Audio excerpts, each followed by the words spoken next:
होमो Neanderthal एक ऐसी प्रजाति जिसने लाखों सालों तक इस धरती पर राज किया, कठोर परिस्थितियों में भी जीवित रहे और हमारे पूर्वजों के साथ एक अनोखा रिश्ता बनाया। उनकी कहानी सिर्फ विलुप्ति की ही नहीं, बल्कि साहस, अनुकूलन और शायद सबसे महत्वपूर्ण इंसानियत की है। वो हमसे अलग थे, पर हमसे जुड़े भी थे। उनकी अनसुनी कहानी हमें याद दिलाती है कि जीवन कितना जटिल और विभिन्न हो सकता है, और शायद सबसे महत्वपूर्ण बात कि हम सब चाहे कितने भी अलग दिखे, एक ही कहानी के हिस्से हैं, मानव जाति की कहानी। उनकी खोज ने हमें अपनी पहचान को नए सिरे से परखने पर मजबूर किया।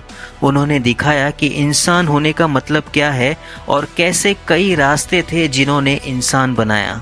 जब हम उनकी कहानी सुनते हैं तो हम अपनी खुद की कहानी को और बेहतर तरीके से समझ पाते हैं और भविष्य के लिए नए सवाल उठाते हैं।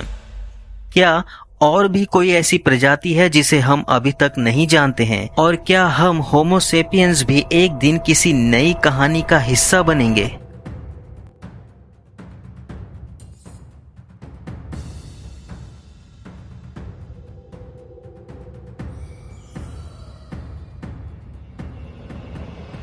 साल 1856 था। जर्मनी की नियंडर घाटी में एक लाइमस्टोन खदान के मजदूरों को एक ऐसी खोज मिली जिसने हमारी इंसानियत की कहानी को हमेशा के लिए बदल दिया। उन्हें कुछ अजीब हड्डियां मिली, हड्डियां जो इंसानों जैसी थी पर कुछ अलग थी, मोटी और मजबूत। उन पर प्राचीन मिट्टी की परत चढ़ी हुई थी। ये किसकी थी? क्या ये कोई पुराना भालू था या फिर कोई विलुप्त हो गया जानवर? जब ये हड्डियां जांच के लिए पहुंची तो दुनिया हैरान रह गई। ये हड्डियां किसी अनजान प्रजाति की थी जो हम इंसानों के करीबी रिश्तेदार थे, होमो निएंडरथल्स। इस पहली खोज के बाद अगले कई दशकों में यूरोप और एशिया के विभिन्न स्थानों पर और भी हड्डियां और सबूत मिले। हर नई खोज ने इस रहस्यमयी प्रजाति के बारे में हमारी समझ को गहरा किया और उन पुरानी धारणाओं को चुनौती दी जो उन्हें सिर्फ असभ्य और जानवरों की तरह देखती थी। लेकिन निएंडरथल्स कौन थे? जब निएंडरथल्स की पहली हड्डियां मिली तो वैज्ञानिकों और आम लोगों में उन्हें लेकर गलत धारणाएं बन गई। ये माना जाता था कि निएंडरथल्स में बुद्धि नहीं थी, वे कोई कला या संस्कृति नहीं समझते थे और बस पशुओं की तरह जीते थे। उन्हें जंगली और हिंसक माना जाता था, जो सिर्फ अपनी शारीरिक शक्ति पर निर्भर थे। ये सोचा जाता था कि वे होमो सेपियंस यानी कि आधुनिक मानव से बहुत कम विकसित थे और इसलिए वे विलुप्त हो गए। उन्हें मानव से ज्यादा जानवर की श्रेणी में रखा जाता था।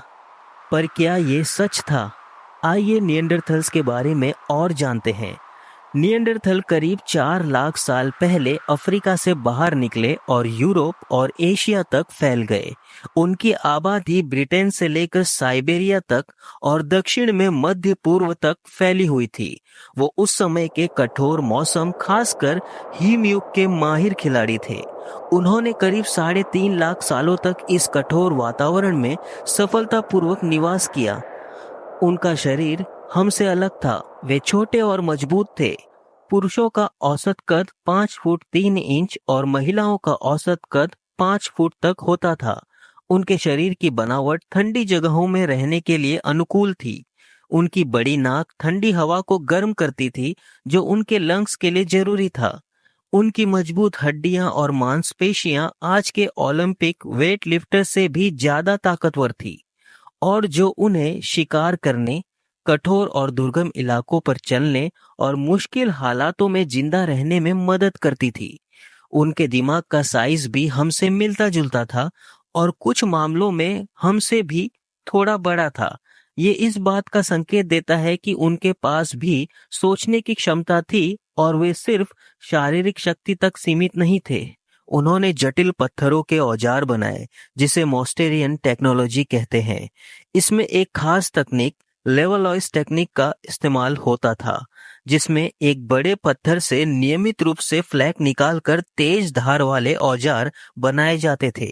ये औजार सिर्फ शिकार के लिए नहीं थे, बल्कि खाने की चीजों को काटने, गर्म कपड़े बनाने के लिए खाल साफ करने, लकड़ी पर काम करने और यहाँ तक कि हड्डियों को तोड़ने के लिए भी इस्तेमाल होते थे। वो जबरदस्त शिकारी थे। बड़े बड़े जानवरों का शिकार करना उनके लिए आम बात थी। मैमथ, राइनोसेरस और हिरन जैसे जानवरों का शिकार करने के लिए वे समूह में काम करते थे, एक दूसरे की मदद करते थे। उनके शिकार करने के तरीके में घात लगाकर हमला करना और जानवरों को खड़ी चट्टान से गिराना शामिल था, जिससे उन्हें ज्यादा सुरक्षित रूप से बड़े पशुओं का मांस मिल सके। उन्हें आग का इस्तेमाल करना आता था, जो ठंड से बचने, खाना बनाने, रात में रोशनी और शिकार को दूर रखने में मदद करता था। कुछ सबूत ये भी बताते हैं कि वे आग का नियंत्रित इस्तेमाल अच्छे से जानते थे, जो उनकी तकनीकी समझ का प्रमाण है।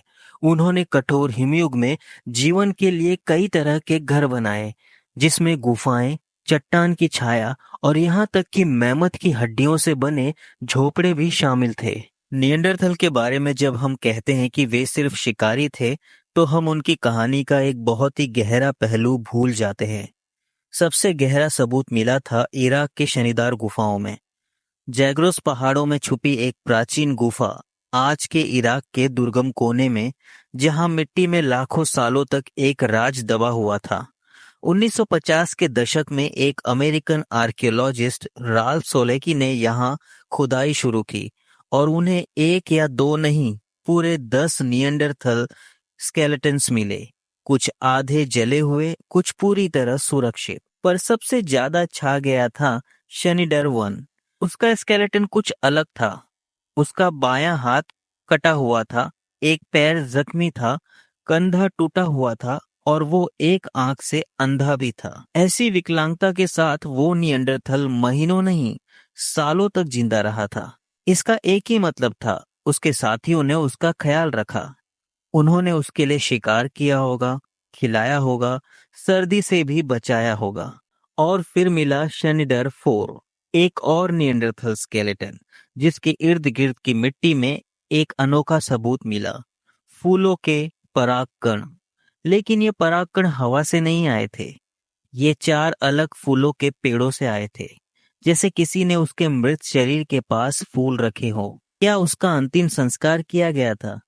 एक अंतिम विदाई, एक श्रद्धांजलि, एक ऐसी प्रथा जो आज भी हम करते हैं, पर जिसकी शुरुआत शायद निएंडरथल ने की थी। लेकिन कहानी में एक मोड़ भी था। कुछ सालों बाद कुछ वैज्ञानिकों ने इस थ्योरी पर सवाल उठाए। उनका कहना था कि जो पोलन ग्रेन्स यानी कि परागकण मिले थे, वो फूल चढ़ाने के कारण नहीं, बल्कि कुछ और प्राकृतिक वजह से भी आ सकते थे, जैसे कि गुफा में रहने वाली मधुमक्खियां। तो फिर सवाल ये था, क्या ये अंतिम विदाई थी या प्रकृति का एक संयोग? जवाब आज भी पुराने पत्थरों के बीच सो रहा है। लेकिन एक बात बिल्कुल साफ है, शनिडर 4 अकेला नहीं था। उसके आसपास और भी स्केलेटन मिले, जो सावधानी से दफनाए गए थे, पूरी तरह सुरक्षित, जैसे किसी ने सोच समझकर उन्हें दफनाया हो। और ये वही जगह थी जहां 2018 से 2020 तक फिर से नई खुदाई हुई। नए टूल्स मिले, नए बोन्स और नए सबूत मिले, जिनमें एक और फीमेल निएंडरथल का स्कल मिला, जिसे सावधानी से दफनाया गया था। सिर्फ मिट्टी में दबाया नहीं गया था, मतलब पूरी तरह से अंतिम संस्कार किया गया था। लेकिन फिर करीब 30 से 40 हजार साल पहले निएंडरथल धीरे धीरे इस धरती से गायब होने लगे। उनके आखिरी निशान यूरोप के दक्षिणी इलाकों, जैसे कि जिब्राल्टर में पाए गए। क्या हुआ था, वे क्यों गायब हो गए, ये आज भी मानव इतिहास के सबसे बड़े रहस्यों में से एक है। बहुत से सिद्धांत हैं और हो सकता है कि इसकी कोई एक वजह नहीं, बल्कि कई कारणों से वे विलुप्त हुए होंगे।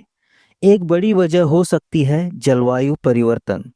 उस दौर में बर्फीले युग का अंत हो रहा था, मौसम तेजी से बदल रहे थे, तापमान में भारी उतार चढ़ाव आ रहे थे।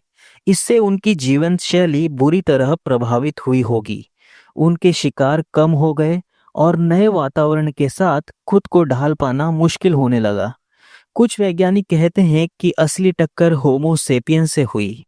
शायद हमारी बेहतर सामाजिक संरचना, हमारी टीम वर्क की ताकत या हमारे द्वारा बनाए गए और जटिल हथियारों ने हमें उन पर बढ़त दिला दी।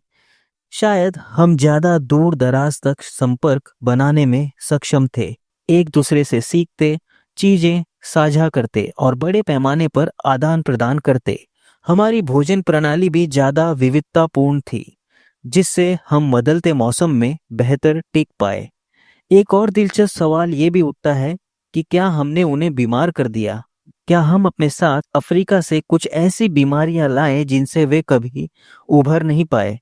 या फिर बात जनसंख्या की थी? नियंडरथल की आबादी बहुत बड़ी नहीं रही। वे छोटे छोटे समूहों में फैले हुए थे, जिनमें जेनेटिक डाइवर्सिटी कम थी। कम जनदर, सीमित संसाधन और अलग थलग समूह, ये सब उन्हें किसी भी बड़ी मुसीबत के सामने कमजोर बना देते थे, चाहे वो जलवायु हो, महामारी हो या कोई और चुनौती। इन सभी वजहों ने मिलकर शायद उन्हें धीरे धीरे मिटा दिया। उनकी विलुप्ति कोई एक भयानक हादसा नहीं थी, बल्कि एक धीमा, लगभग खामोश अंत था जो हजारों सालों में हुआ। जैसे किसी पुराने गीत की अंतिम धुन धीरे धीरे फीकी पड़ती चली गई। आज निएंडरथल सिर्फ पुरातत्व के पन्नों में सिमट कर नहीं रह गए हैं, वे हमारे डीएनए में जिंदा हैं, एक इनविजिबल विरासत के रूप में। हर नॉन अफ्रीकन इंसान के जीनोम में 1 से 4% निएंडरथल डीएनए हो सकता है। ये प्रमाण है कि वे पूरी तरह से गायब नहीं हुए, बल्कि हमारा ही एक हिस्सा बन गए। ये निएंडरथल जीन्स हमारी सेहत, रूप और यहाँ तक कि व्यवहार को भी प्रभावित करते हैं। कुछ शोध बताते हैं कि निएंडरथल डीएनए हमें ठंडी और बीमारियों के प्रति बेहतर प्रतिरोधक क्षमता देते हैं, जबकि कुछ अन्य शोध इसे एलर्जी, डिप्रेशन और डायबिटीज जैसे आधुनिक रोगों से भी जोड़ते हैं। ये जीन्स हमारे बालों के रंग और त्वचा के प्रकार को भी प्रभावित कर सकते हैं। हर दिन नए शोध हो रहे हैं जो निएंडरथल के बारे में हमारी समझ को बदल रहे हैं। हम ये समझ रहे हैं कि वे कैसे रहते थे, क्या खाते थे और उनकी समझ कैसी थी। उन्होंने हमें जिंदा रहने के कई तरीके सिखाए और उनका अनुभव आज भी हमारे लिए एक सबक है कि कैसे कठिन परिस्थितियों में भी जिंदा रहा जा सकता है।